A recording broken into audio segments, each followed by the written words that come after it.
Isang masayang pagbati na may ngiti sa aking mga labi. Naghahanap ba kayo ng makakatuwang sa pagre-review ng inyong anak? Meron yan sa DepEd.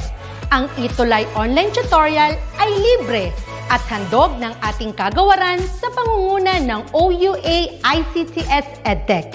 Ito ay isang proyektong makatutulong sa mga mag-aaral, katuwang ang mga magulang o kasama sa kani-kanilang tahanan para masagutan at maunawaan ang mga modules. Hangad din ng programang ETUlay ang matulungan ang ating mga guro sa kanilang mga blended learning classes.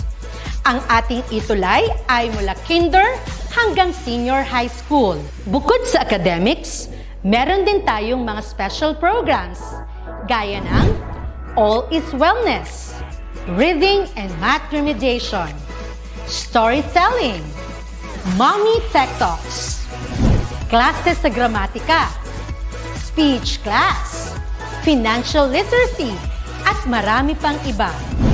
Pinalawig din ng ETUlay ang ating Alive program para sa mga mag-aaral mula grade 1 hanggang grade 3. Gayun din ay mayroon tayong ALS program at SPED tutorials na makasisigurong makakamit ng lahat ang inclusive education. May SPED hotline na rin para sa inyong mga katanungan patungkol sa special education. Kaya, subaybayan mula Lunes hanggang Biyernes, mula 9:00 ng umaga hanggang 7:00 ng gabi ang ating ETUlay. Sa ating pagtutulungan, maiaangat natin ang bawat isa. Ating itutulay ang pagkatuto upang di mapigil ang pag-aaral ng kabataang Pilipino. Itulay natin ito, sulong edukalidad.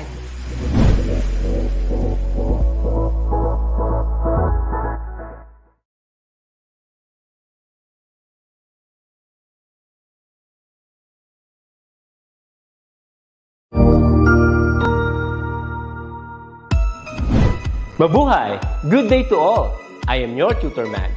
Welcome to ETUlay, a free online tutorial, an initiative of the Department of Education, Information and Communications Technology Service, Educational Technology Unit, ICTS EdTech.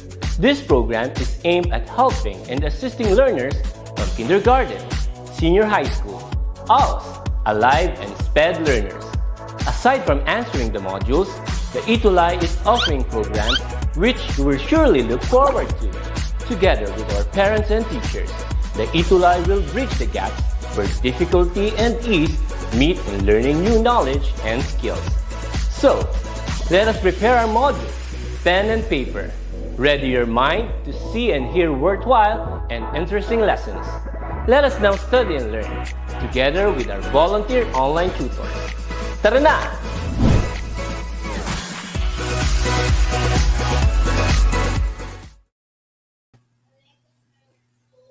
Hello, hello, hello! Good morning mga ka-ETUlay! Sa inyong lahat mula Luzon hanggang Mindanao, pati na rin sa buong mundo dahil ang DepEd ETU ay #level up na. We still have episodes na tiyak kagigiliwan ng mga kids. Ang mga tutors natin ay may inihandang mga sorpresa para sa inyo. At dahil level up na talaga tayo, bukod sa mga live episodes, mapaparoon din ninyo ang mga paborito niyong tutors sa TV, sa channel IBC 13. Mamaya, papasok si Tutor Tolen from SDO Las Piñas. So for the meantime, kids, ako muna ang makakasama ninyo, okay? Ako muli si Tutor Mel from SDO Lapu-Lapu. And kids, you can watch us live here at our FB pages, DepEd EdTech Unit and DepEd Tayo. You can also watch us simultaneously and has a replay in our YouTube channels, DepEd Philippines, DepEd EdTech Unit, and DepEd TV. At dahil talagang #ETUlay level up na tayo, we also have our DepEd ETUlay Facebook page and YouTube channel. You may scan these codes for your wonderful DepEd ETUlay experience. Okay. And more importantly, kids, we are also happy to tell you That DepEd ETUlay Facebook group has now 72,600 members and counting. So what are you waiting for? Do subscribe, be a member, and follow para updated ka sa mga bagong episodes. Dahil talagang hashtag level up na ang DepEd ETUlay. Yes!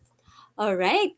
And kids, our math remediation lesson for this week is all about solving simple equations involving one operation.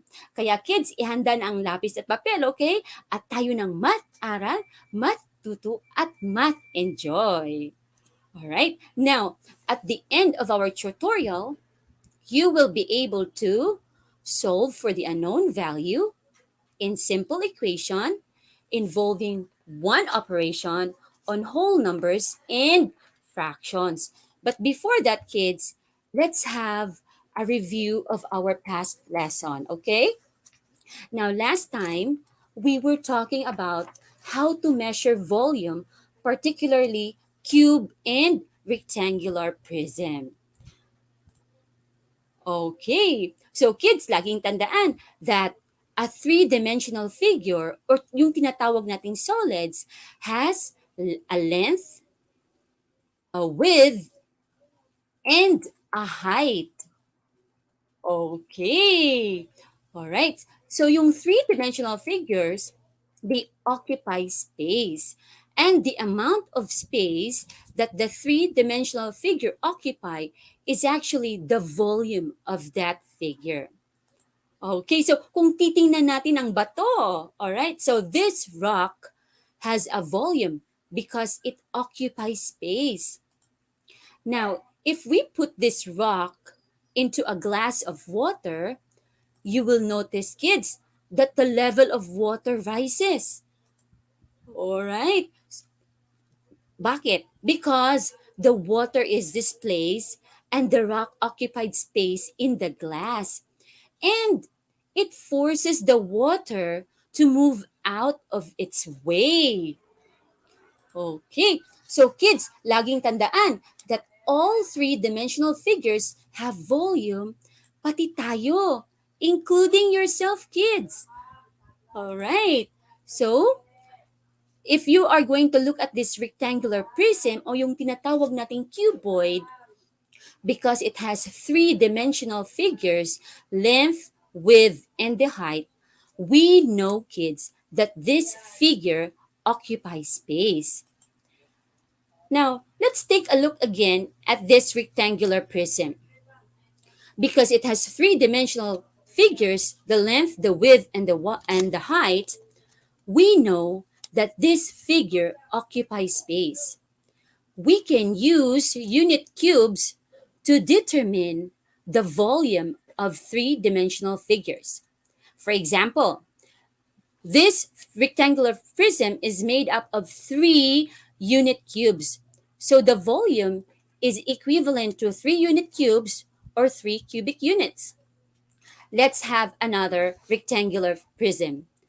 Let's try to fill this rectangular prism with unit cubes and determine its volume. It takes 4 unit cubes to make the bottom layer of this side. And if we continue filling our rectangular prism, it takes another 4 unit cubes to form the second layer. And 1, 2, 3, 4 unit cubes to finish the entire shape. So kung makikita nyo, kids, there are 3 layers of unit cubes and 4 unit cubes in each layer. So there are a total of 12 unit cubes in this rectangular prism, and its volume is equivalent to 12 cubic units or 12 units cube. Alright, so napakadali lang, kids. Okay, so laging tandaan, kids, to solve the volume of a three-dimensional figure or solid, we just have to use the formula multiplying the length, width, and the height. Okay, alright, so napakadali lang, kids. Now, let's review our past example. So what is the volume of this rectangular prism? 3 by 2 by 2. So if we multiply the three physical dimensions, the length, the width, and the height, we will get a volume of 12 cubic meters. Okay. So, tatandaan rin natin yung ibinigay namin na example sa inyo nung huli. What is the volume of this cube? Having 5 centimeters for each physical dimension. So 5 centimeters for the length, the width, and the height. And if we multiply the three physical dimensions, we will get 125 cubic centimeters. All right, so napakadali lang. Now, this morning, kids, tuturuan namin kayo ng new lesson. It's all about simple equations involving one operation. Okay, so kids, look at this picture. So may tanong, which are equations? Look at the clouds. Okay, so meron tayong 4D minus 8 equals negative 2D. Meron din tayong x plus y. We also have a minus 1 equals 9. And 2x plus 2 equals 10. Alright, now kids, laging tandaan that an equation is a sentence in mathematics that contains the equal sign. And the equal sign tells us that the expression on the left is equivalent or the same to the expression on the right. So, babalikan natin yung mga halimbawa, okay? So, we have 4D minus 8 equals negative 2D, x plus y, a minus 1 equals 9, and 2x plus 2 equals 10. So, which are equations? Very good, Shirjan, Akisha, Kurth, and Fabi. Yes. First, titingnan natin ang mga mathematical sentence na ito ay may equal sign. At ang expression on the left is equivalent to the expression on the right. Paano ba natin yan mapapatunayan? Okay, now kids, we are going to teach you how to solve an equation. We are going to use two strategies. First strategy natin is, bago muna tayo pupunta sa mga strategies, kailangan muna nating alamin ang mga words na ito kasi these words are important, okay? So first off, kilalanin natin variable. Ano bang ibig sabihin ng variable? Okay? So ito ay tinatawag na unknown and it's usually represented by a letter which may take on different values. Alright? And in a mathematical equation, meron din tayong tinatawag na constant. Yung constant, kids, is a fixed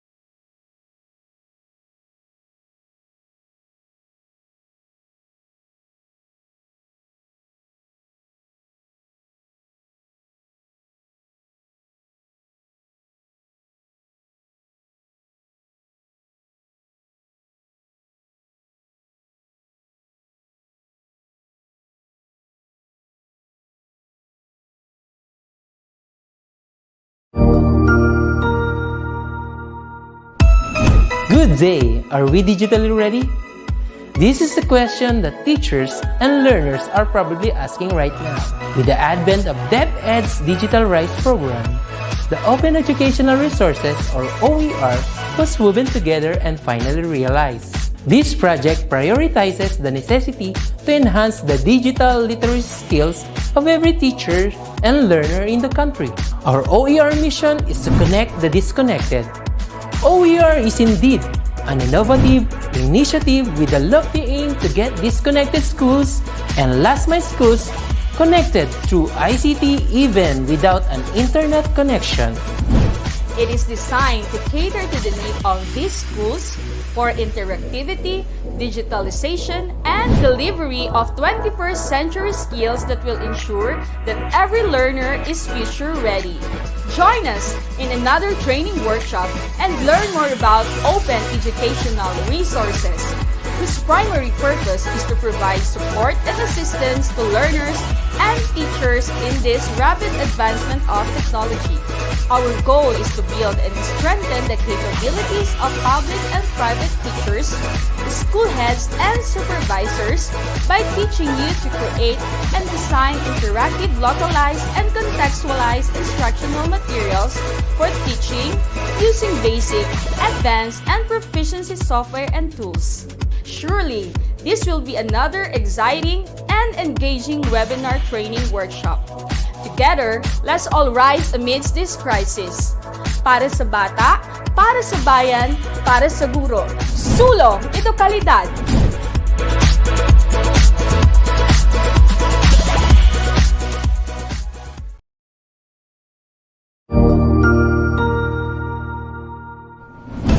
Good day! This is Teacher Rowan. I'll be your guide in exploring Google Apps for Education, for teaching and learning. In Google for Education, teachers can connect and collaborate easily while staying on task. It gives teachers the freedom to spend more time personalizing the learning experience and less time managing it. Students can learn essential skills such as 21st century problem solving, which they can use it in their future careers. As such, the accessibility features will also help and assist every learner to do their best work. Google offers different useful applications that we can use to connect education to technology. This will help our teachers as a 21st century educators to innovate and find ways on how to make teaching and learning more exciting, engaging, effective, and flexible to the demands of the society. Let's re-explore the education experience by discovering new angles to create, collaborate, and communicate as one. Para sa bata, para sa bayan, at para sa guro. Ang pagkatuto huwag gawing komplikado. Sulong edukalidad.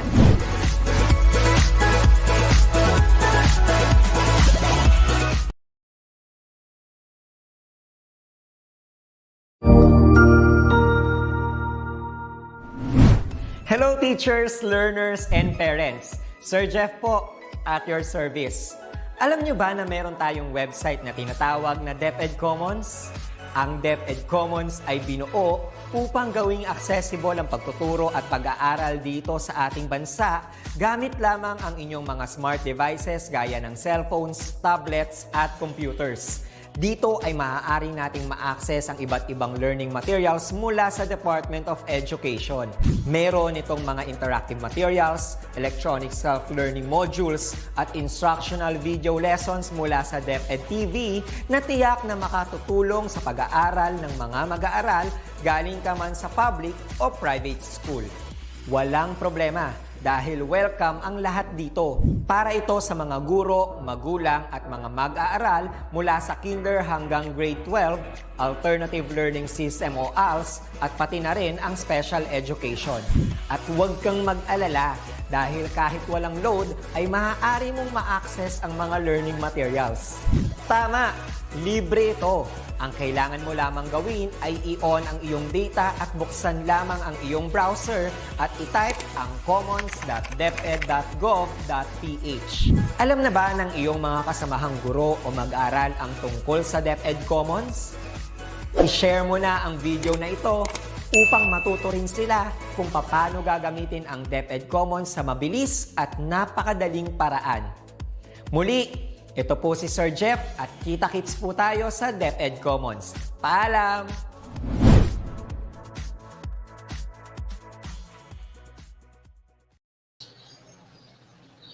Ayan. So maraming salamat sa lahat ng tumutok, sa lahat ng sumubaybay at nag-join kay Tutor Mel at kay Tutor Tolen. Kaya lang ay nag-brown out sa kanila. Ayan. Gusto man niyang sikaping bumalik, but anyway, babawi tayo next week. Maraming salamat, Marky, Ashlyn, kay Sofia, kay Nash, kay Louie, ayan, tsaka kay Ethan, kay Martin, maging kay Sofia na lagi nagpapa-shoutout. Good morning sa'yo, Sofia Cabaluna.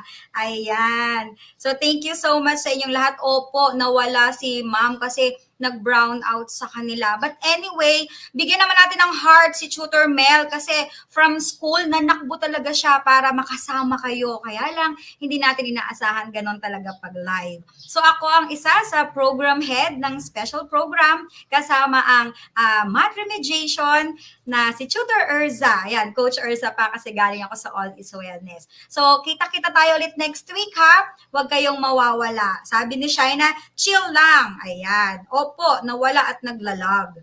But anyway, hindi man makabalik si ma'am kasi nawala yung talagang nag-brown out sa kanila. Nawala ng internet. But still, di ba, from school, nanakbo si ma'am para lang maturuan kayo. Kaya lang, yun nga, hindi natin inaasahan. So, thank you so much sa heart. Salamat. Salamat sa mga naghihintay. Ayan, si Shaina Vinice, naghihintay lang daw siya. Kaya lang po ay nawala na. Anyway, thank you so much and God bless. Susunod na ang storytelling. Ayan, ng grade, ng kinder to grade 3. And abangan nyo mamayang 11 to 12, ang DigiKids. Ayan, nagbabalik ang ating DigiKids. At maging ang storytelling ng, tinitignan ko kasi yung schedule ko, 4 to 6. Yan. So, thank you so much everyone. Heavenly Heart, salamat. God bless. See you again next week. Suportahan pa ang mga susunod nating programa. God bless everyone.